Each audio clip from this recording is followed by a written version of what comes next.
Hi, my name is JC Inman. I'm a poet and co-founder of 23 Sampaguita Artist Collective. Today I'm talking with 23 Sampaguita's co-founder and board member, filmmaker, activist and multidisciplinary artist, Giullienne Sanchez. I met Jill in 2019 at an exhibition of ekphrastic art, of artworks created in response to poems about mental health. We were both there attending on behalf of a mutual friend of ours, Benazir Martinez. Jules and I invited Jill and her partner and fellow filmmaker Han Jong to our house for afternoon tea.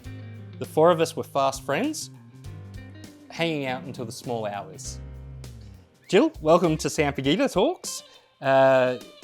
It's safe to say that while other people such as Taipan and Benazir weren't able to join us, that that night was the first official meeting of 23 Sampaguita Artist Collective. Such a boozy night. So you've been one of our true architects, engineers of our growth. What is it that drew you to start such an organisation as 23 Sampaguita? When that happened, when that meeting happened, that afternoon tea that turned into a boozy dawn, I started to realize that I think the universe is, bringing us all together for a special reason. I didn't know at that time what it was yet, but being a person who has been in the performing arts and the arts scene and just loving it ever since I was a kid,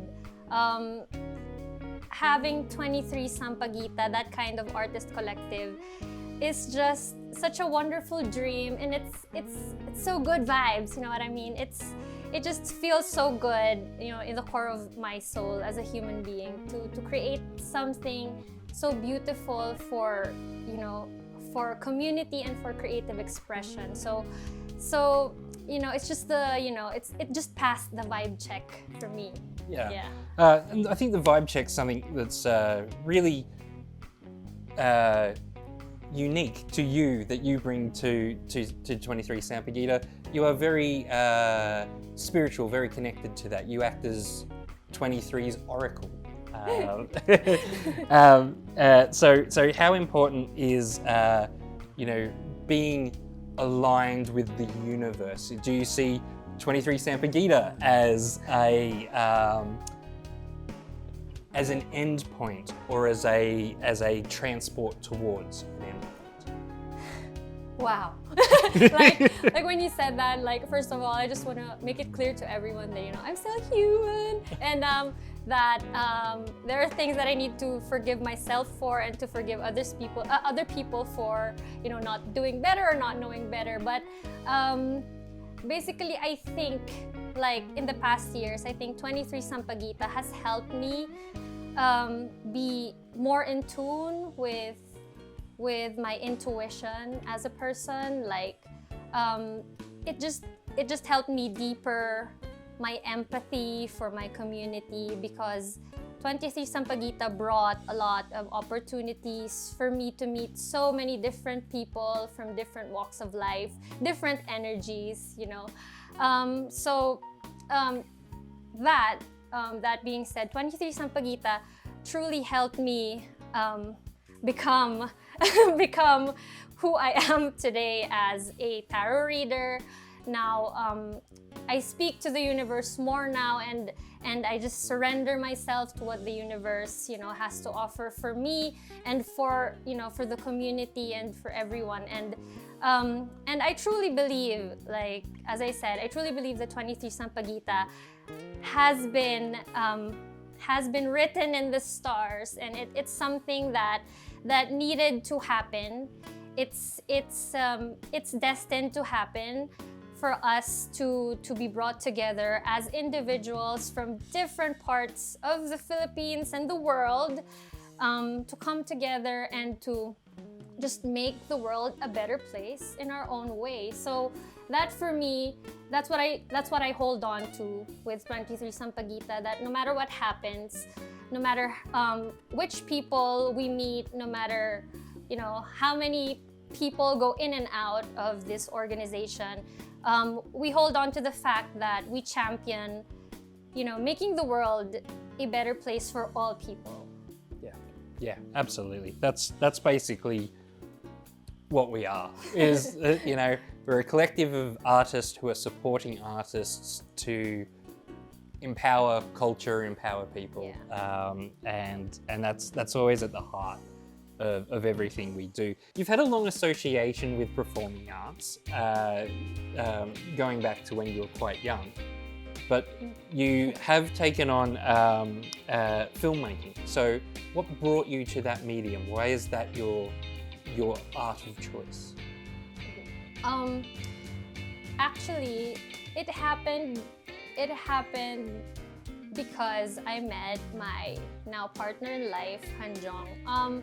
When we were dating and when he was working in Manila, he was working in a corporate setting type of thing. And then he told me one day that I just want to quit my job and I want to go into film. At that time, I was like, I'm the kind of person who does like 1,000 things all at the same time. So I'm like, and then Hanjong said, I want to go into film. I want to quit my job and I'm going to go into film. Hopefully, his workmates before are watching this. Just kidding. But yeah, he just wanted to go into film. And then, of course, we went to this, to this school. Should I say it? We went to UP to check out the requirements for UP film. And when we got there, I saw it and I was like, it was kind of interesting. It's kind of, I want to do that too, because he's going to go there. What if he's not going to have time for me anymore? That type of immature girl stuff. I'm going to admit it, I'm not going to sugarcoat it, and I'm not going to be a philanthropist about it. But that's why. And then we had to get, because he has been in the film wheel for quite a time, because ever since he was a kid, his parents have been into that kind of scene. So I was just riding along and stuff like that, and then he had to get recommendation letters from different people, but they didn't send their recommendation letters. And then one fateful day, he saw this post on Facebook about Toronto Film School, a Toronto Film School convention that was happening in the Philippines, and he was saying, we missed the Makati one. There's a Cebu one coming up. And then, as someone who has been watching films ever since I was a kid, and I would write stories on the typewriter, and when we had a computer, I would write stuff. So we were like, when is the Cebu thing happening? Like, let's go. Then we looked at the post, and then we saw it was the next day. We were like, let's fly to Cebu and see this thing. So we went to Cebu. The Makati one that they had so many people. When we went to Cebu to the convention, there were like 8 of us. 8 of us at the Cebu convention. And like, of course, I was very proud. I was wearing my Cordilleran earrings and my necklace, and I was like, ooh, this is exciting. It's just 8 of us here. And like, so we got to meet the heads of the school, and we got to really talk to them face to face, because we were so lucky. There were just 8 of us, and they really listened to what we had to say about our love for culture and heritage, and how we want to showcase it for the world to see, and how we want to contribute to Canadian film and stuff like that. And so, yeah, that basically gave me the drive to, while I was waiting for the results to come out, I was like, I'm just gonna keep writing, like, oh, when is it coming? I want to know if I got it. I probably didn't get it, whatever. And like, but I just kept writing stories, and I just kept, conceptualizing films, and that just, gave me the drive to just to really get into film. And then that's the time when I started to realize that Hanjong the entire time has been like an earth guide to me. Like, he was sent to really like knock some sense into me that, hey, focus on one thing. Come on now, focus on one thing. And so that's why I'm so grateful. I said so much, but that's how it happened. Yeah, that's it. That's the timeline. And here's some hearts for Hanjong. Yeah. Earth guide. So your work has a focus towards cultural heritage, Cordilleran cultural heritage overall. Why is showcasing culture such an important part in your artistic practice? Yeah. It's just one of the things that I'm doing now is that I really am still learning. I have to admit that I'm still learning. I still have so much to learn about my heritage and about my culture, and so many years. There are so many years that I have to go through in order for me to really create a film about my heritage. Like that's what I owe my ancestors, to create a well-researched film before I really create one. Because a lot of people are asking me, like, they've seen my past films, short films that I've made, like, of course, you know, there are naysayers. Where's the culture in this? There's demons and angels and whatever and stuff like that. So I'm just the type of person that, you know, if I make films, apart from documentaries, of course, I'm gonna talk about that later. When that time comes that I am able to make a film about my culture and my heritage, it has to be well researched, and it shouldn't be just for clout or anything like that. It has to be well researched. I owe it to my ancestors, or else they're gonna strangle me in my sleep. So yeah, but it's very important to showcase culture. That's why in my advocacy, as I am learning, I promote the culture and heritage through the other things that I do, and I think it's just so important to talk about it and to get people interested. Because a lot of people don't think that it's cool. Like, some people, like, it's the truth. Like, people think that, you know, if you are into your culture or your heritage, like, that you're not cool, that you're not one of the people who participate in like mainstream. It just annoys me that people think that it's not cool. It's so cool. If you look at all of the details in the attires, you look at the history and how they made the rice terraces and stuff like that. You don't even know how freaking cool it is to explore that side of yourself. So to everyone who is listening here, who think that, you know, you're gonna be less cool if you know how to speak your dialect, or if you stay in your province. If you think that's not cool, then there's something wrong with you. Absolutely. I'm gonna say it. Absolutely. Coming from a country, Australia, where we have a dominant white, Anglo-Saxon culture. I've grown up only speaking English. I've grown up ignorant of other cultures within my own community, and it's taken a long time, like 27, 30 years of my life before, the eyes open to, the beauty of it. In Australia, we have Australian history and we have Indigenous history, and they're counted as two separate things. But if you think of it as a piece of land, it's all one history. The white interference in the continuation of culture from 65,000 years ago to today is probably a negative when you look at it correctly. That's to you racists. Look, just one other thing. You mentioned your cordy earrings. In 2018, you were a part of Gen Fest, and at Gen Fest, you sung a song written by your band Tala, and you had a backing choir, dancers, a band, and there are other celebrities on stage. You alone were in traditional dress. How powerful of a statement was that to make? I think like when I was at the backstage, like people were like, "Why is she barefoot?" Oh my God, I'm calling them out. No, why are you barefoot? And why are you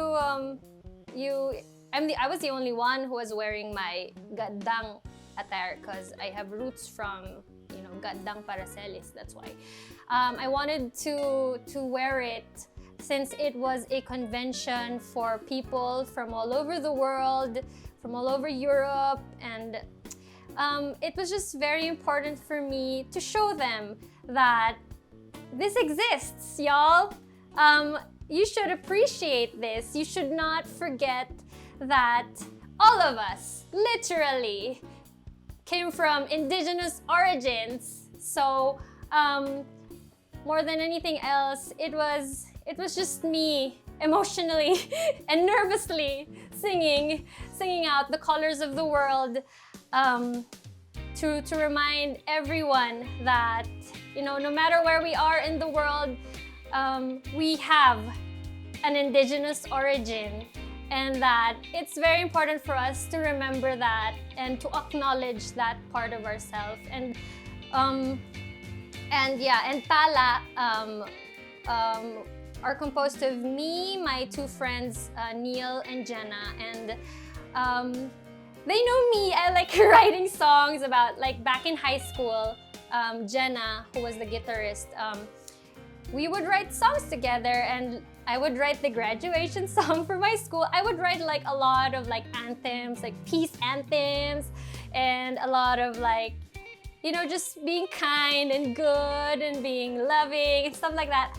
Those are the things that I have always written ever since I was young. So when the idea came to us, and Jenna is a part of the Focolare movement, and she was like, are you guys up for it? Do you guys want to do it? Of course, I want to do it. I want to write something to send a message to the world. At that time, I felt like I felt so strongly that there was a message that I needed to send. I don't know why, it just came, and yeah. So I wrote the lyrics to the song, and they can immediately pick up the chord. So I was like just singing to them like, "We are the colors of," and then they picked it up. And then it all came together, we recorded it, and then we were chosen to be one of the few who would be singing in front of all these people. I forgot how many. I don't know anymore. The whole World Trade Center was full, and I was so nervous. I was barefoot. I admit, I swear, I was so nervous. Before I went out, like, I couldn't remember the lyrics to my own song. Sorry. I wrote that song, and then like, because I saw how many people were there, and they had their flags from different countries, and it was like, what was it again? And there's a guy named Jap behind me. We are, okay. Then I came out, and then that was such a great experience for me. And I'm sweating thinking about it right now, because I was just so nervous. To change tack, let's talk about how famous your face is here in Baguio. So, which is thanks to our mutual friend Venezia Martinez, who's Martinez. Sorry. Yeah. Thanks, Benna. Thank you. Please excuse my Australian. Venna has chosen you as one of her cultural ambassador models for her Hilabana project, which is murals all around. You're in SM, the convention center, Carantes Street, all across Baguio. Your faces there at Upper Session Road, Jollibee, whatever that place is called. Yeah. The big one, the jeepney station. How is that? How is that seeing your face around? How is it people pointing at you and then pointing at the paintings? Yeah. What's that experience like? First of all, I'd like to thank Benna for picking me. Me? Really? Why?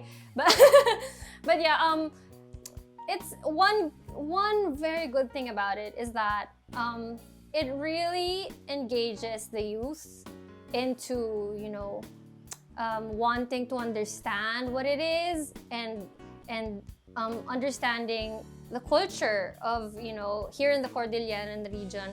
And it just gets awkward sometimes. Like, I think I saw a painting that looks like you, and like I get shy to like say, "That's me." I was about to swear in this vlog, like, "That's me."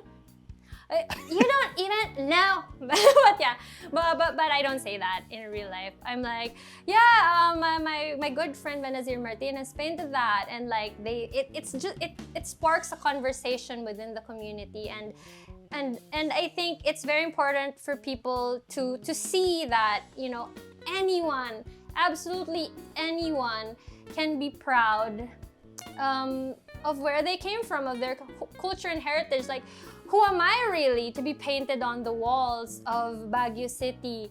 Like who am I? But if you look at it as a person, you're gonna be like, they painted her, so anyone can basically, you know, anyone can basically promote and champion their heritage and be totally proud of it. Because if you are proud of it and you make the effort to learn and to understand and to immerse yourself and to create events for this type of advocacy, you will be put in on a pedestal by Benazir Martinez, because you know that's what she does. When she meets people who inspire her, I've inspired her. It's the realization moment where you're like, I inspired her, and making you know, connections. Yeah, so you know, it's basically anyone, and you can be painted on these walls as long as you are proud of where you came from. And that's not so hard to do, I swear. It's so easy, and it just flows within you because that's where you came from as a human being. I'll stop talking now. Well, we won't stop you talking completely. So one of the filmmaking projects that you've been a part of, it's actually festival producing, Gong Fest. Now, you've been involved in Gong Fest for a while. Can you first of all tell our audience members what Gong Fest is, and then we'll talk about Gong Fest 2020-2021. So yeah, I wasn't really there at the very beginning of Gong Festival. I came into Gong Festival after I met Hanjong, my earth guide and my lover. But in 2012, but of course, I already know how it began. And in 2012, Tita Jocelyn Capuno, Hanjong's mother, made a film called Kanana Kanu. In English, it means they said. And so it was said. That's what they said. Kanana Kanu. Yeah, it means that. So it was a film about Banna and his lover, and it just shows a lot of the culture in Kalinga, the beauty of Kalinga, and you know, you have to watch it. But yeah, it was because of this film that they started promoting. They wanted to promote the film. So what are we gonna do? They were talking about it. They were huddling up. What are we gonna do about it? We need to literally walk down Session Road in our bahags and just, you know, spark a conversation so people would watch this film. So they walked down Session Road. Like a lot of them walked down Session Road, and people were like, "What's happening?" And they had the prosthetic heads with them, like cut heads with them. They were walking Session Road, so it like went viral during that time. And then after that, the community just got bigger because people, saw this, and it was interesting that people were so proud of where they come from. So the community grew bigger. It turned into a gong walk. So it was literally just them walking down Session Road in their attires and, beating the gong and celebrating and just showing everyone, their heritage. And then eventually it turned into a bigger and bigger event that would showcase, the beauty, the history, the culture of each tribe, all of the provinces in the Cordilleran region. So it was just so beautiful that this film, that's why I look up to Tita Jo Capuno, because, her film literally, she has so many children now because of Gong Festival. She has so many cultural groups who are just so inspired to share their culture and their heritage because of her film that she created. And that's one of the things that, I want to do. Like, I want my films to create ripples in the universe like she did. So that's what happened. It was actually her and Tito Rafi Capuno who created this phenomenon and this amazing event called Gong Festival. Yeah. So we come forward to 2020 and the whole world changes because of a pandemic. But you and Hanjong and Tita Jocelyn found a way to continue the work of Gong Fest, and it was brought online. So tell us about producing that whole festival as live stream and pre-recorded.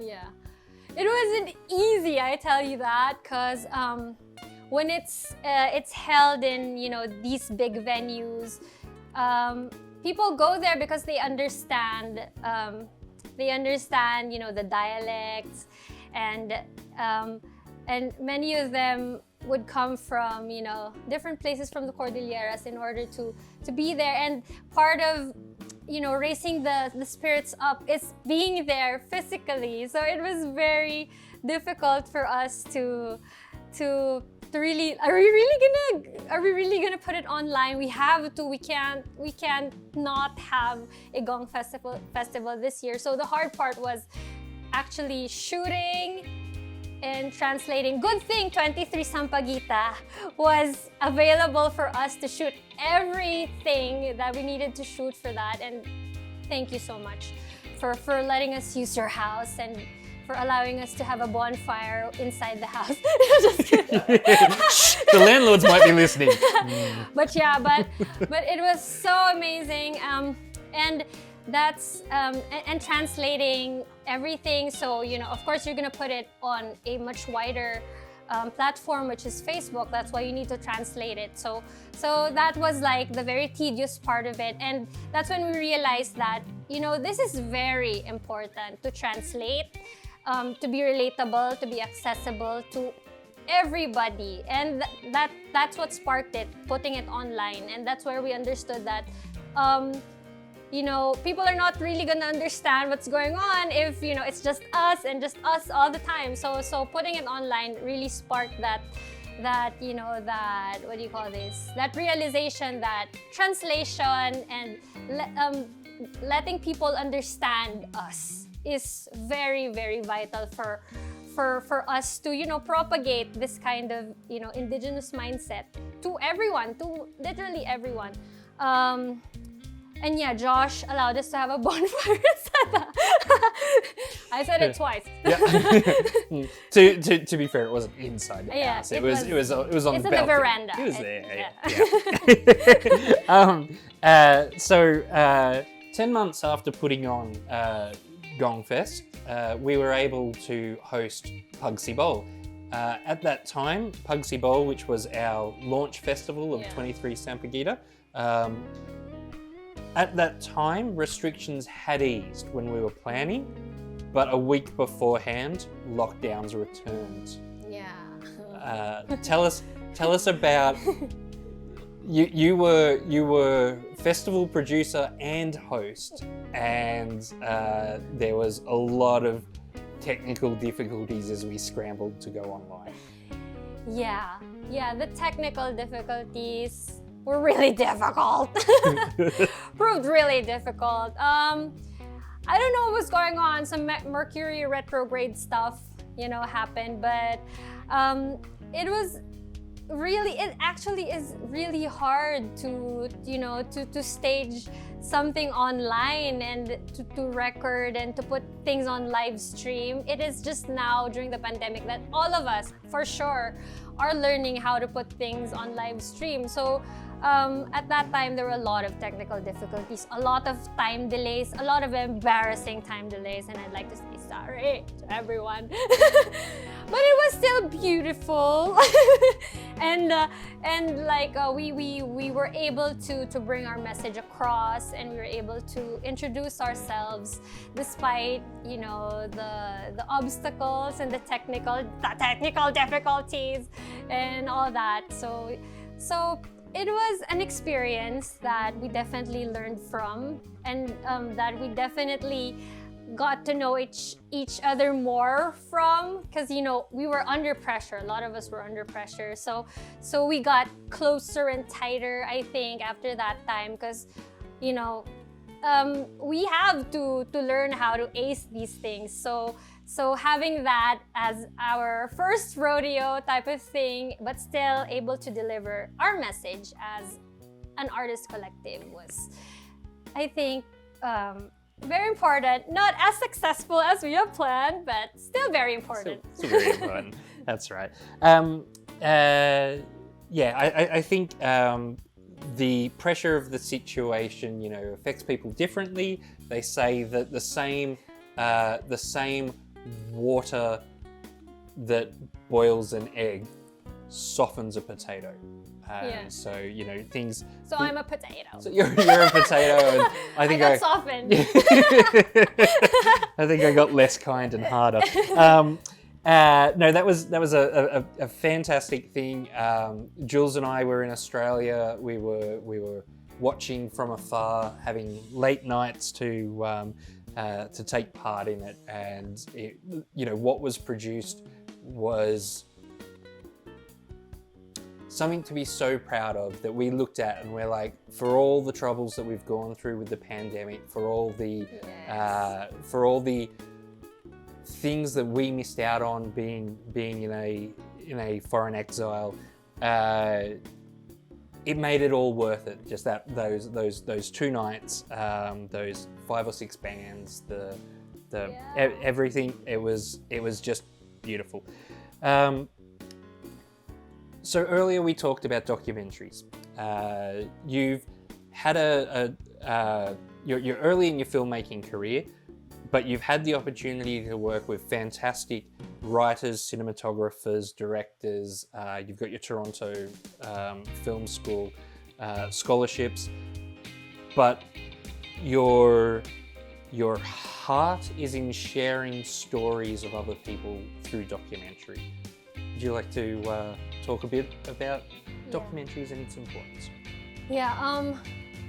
Part of learning my heritage, I think documentaries are so important for me now, because I'm learning so much that I'm shooting, especially the elder people from the different tribes of the Cordilleras, because these are very important things that we need to record, and these are the things that the youth need to see. So in order for me to eventually create maybe a full-length film about my well-researched heritage, I have to do all of these documentaries, and I really have to go deep into the jungles of the Cordilleras and talk to the source of these indigenous wisdom before I can really tell everyone that I am creating a full-length film about the Cordilleran heritage. And these are things that when you shoot a documentary, you don't know what's gonna happen, and that's the most exciting part about it. And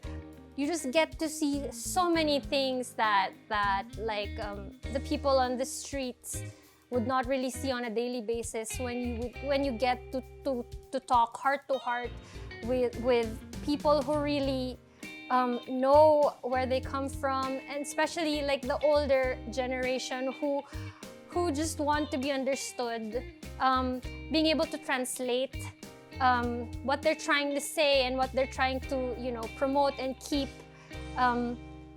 to propagate, translating that into layman's term or even English is so important for me as someone who is perpetually learning. Documentaries are the best. Like, I prefer them over, like, it's just, I like variety, and it just, you don't know what's gonna happen next. You don't know what they're gonna say next. You just put your camera right there and you just see what happens, and it's so exciting for me. I'm someone who does 1,000 things all at the same time. It's just it just gives me focus. I actually get to focus when things are unpredictable. Can you believe that? But yeah, so that's why. Calm in chaos. Yeah. Yeah. Yep. Earlier this year, you and I were talking, and we're talking about how you like to create and what you would like to create going forward. And you had told me that you would like to get back into songwriting because it was a passion of yours at such a young age. And while I was collating all the questions for you for tonight, I was going through your Facebook page, and lo and behold, I gave you a good stalking, and lo and behold, what did you do? You wrote a song the other night. Yeah, and so what happened was we went to Sagada because my dad wasn't able to see his longtime friend for 41 years. Can you believe that? And something just told me that, Dad, we need to go there, we need to see him. So, I was the one who planned the trip. When I got there, Uncle Noel Diaz, he said like, later on we're gonna have a jam, stuff like that. You guys come to my house, we're gonna have a jam. So we went to his house. It was huge. Am I allowed to say it? It was so huge. It looked like the country club. Yo. Like, he was so casual. Just go to my house and we're gonna have a jam. And when we got there, it was a huge house, and then we're gonna have a jam, he said, right? I thought, like, I was envisioning us in like a circle, there's a bonfire, and then people came in with sound system. Because it was my mom's birthday too, so sound system, and there was like a sound engineer who's a music professor in St. Benilde, and like, what's happening? This isn't a jam, this is a concert. And like, so that was like, I was like, and then my mom was telling me, they're gonna ask you to sing. Like, I wanna do it. I'm gonna get anxiety.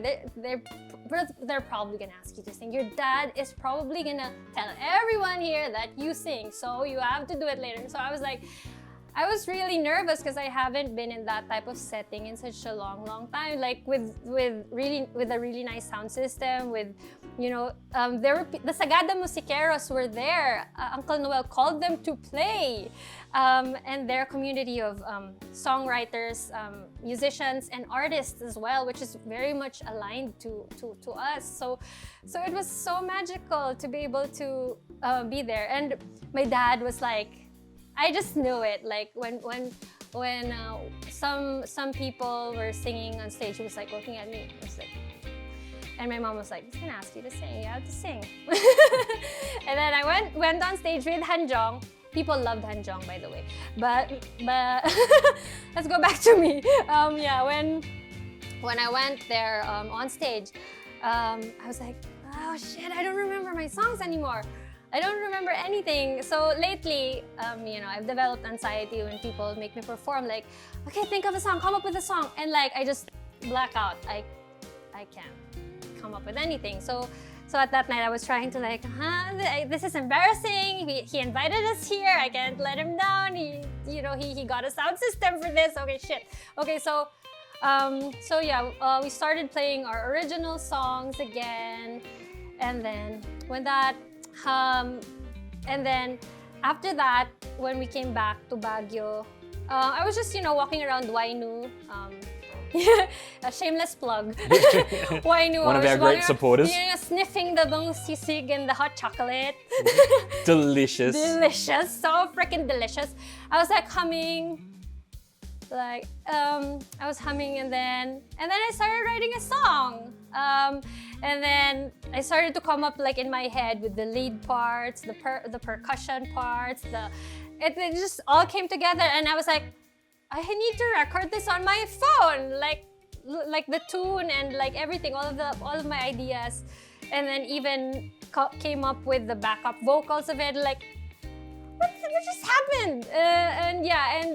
In these past days, I actually wrote 2 songs already. So it's it just keeps coming in. So it's just so exciting. And when that happened, the second song that I wrote, I was crying a little bit on the side, as Hanjang was driving. I was like, thank you, universe, for giving. And he didn't care. He was just driving and rocking out. I was like, I'm writing songs again, legit. I'm writing songs again, and I think these are one of the things that I shouldn't be hiding, and that I should accept the fact that I can be a filmmaker and also be a songwriter at the same time, and that it's okay because it's in it's just good for the soul, and I'll just keep doing things that are good for my soul. So yeah. Well, there's plenty of filmmakers and actors who have their own bands. David Lynch jumps to mind. Yeah. Russell Crowe. Tons of. Anyway,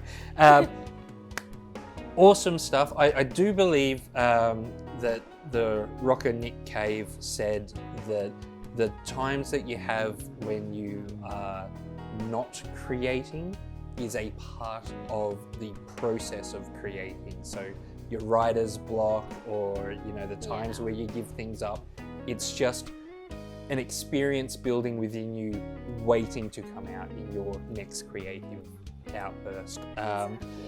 So I think that was happening with your music, and that's why they were coming out fully formed, which is amazing. All right, for our final question tonight, we are only 4 months into 2022.